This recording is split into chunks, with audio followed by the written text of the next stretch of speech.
Rumah saya kalau banjir masih kebanjiran Bapak, yang di Makassar itu. Saya tinggal di PTN.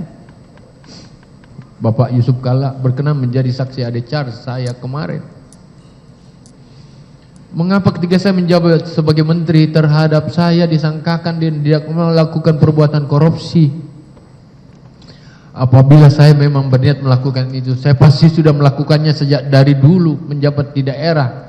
Dan apabila hal tersebut terjadi dengan rentang waktu karir saya sebagai birokrat yang panjang, saya pasti akan sudah menjadi salah seorang yang sangat punya kekayaan.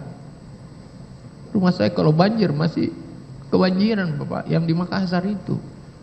Saya tinggal di PTN.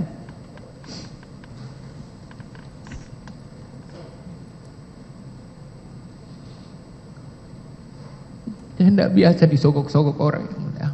Tidak biasa. Tunjukkan saya pernah.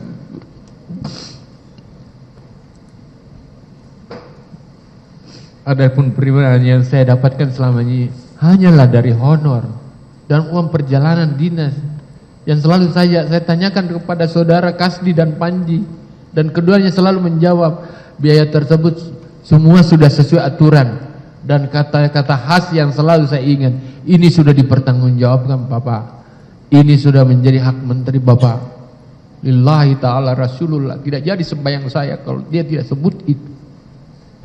Setiap saya hati-hati uang ini. Terkadang saya berpikir dan berasumsi bahwa apakah karena alasan politik saya dijadikan target proses hukum? Apakah karena partai di mana saya beraktivitas politik sebelumnya terkadang berbeda pilihan dengan keinginan pemegang kekuasaan tertentu? Tetapi ternyata tidak. Saya harus berproses sesuai dengan aturan dan saya siap menerima apapun risikonya yang mulia. Benarkah asumsi banyak orang bahwa hukum menjadikan sebagai alat kekuasaan untuk menangani politik? Ini banyak disampaikan pada saya. Padahal orang yang berbeda. Hukum digunakan untuk membungkam pihak lawan, walau alam bisabab. Hanya Allah yang mengetahui kebenaran yang sesungguhnya. Saya berproses.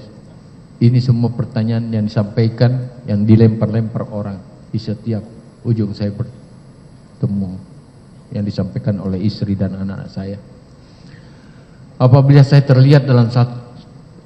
saya terlibat yang mulia dalam satu proyek yang diselenggarakan oleh Kementerian Pertanian yang saya pimpin, kemudian saya terindikasi melakukan penyalahgunaan kewenangan yang mengakibatkan kerugian negara, saya mungkin masih bisa menerima apabila dinyatakan tersangka. Tetapi dalam perkara ini sama sekali tidak ada proyek strategi nasional yang disebut.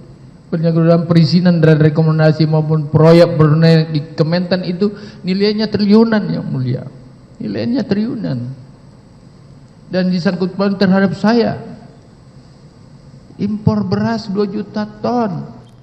Download Tribun X sekarang, menghadirkan lokal menjadi Indonesia.